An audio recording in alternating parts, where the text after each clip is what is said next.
In this video, I'm going to show you how to join curves in Affinity. Now, the first thing you have to do, of course, you must have some curves, some lines. I'm just going to create a few of them here for this tutorial, so it doesn't really matter. Of course, you are going to have a more complex design, but for this video, it's going to be sufficient.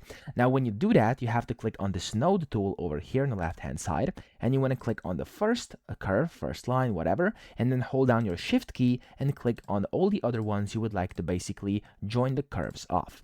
When you do that, you'll be able to see a few buttons up top, and this one over here will say join curves. If it's grayed out, you can try to click on smooth curve first, and then this will basically pop up, and you can click on join curves, and this will join these curves. Now, sometimes it's going to leave a bit of a gap in here. I'm not sure why that is, but as you can see, let me actually pop this back. This has been kind of left intact, so I can just go ahead and connect it like this, and job has been done. So that's how to join curves. I hope this video helped you out. If it did, please subscribe to the channel and help me out as well.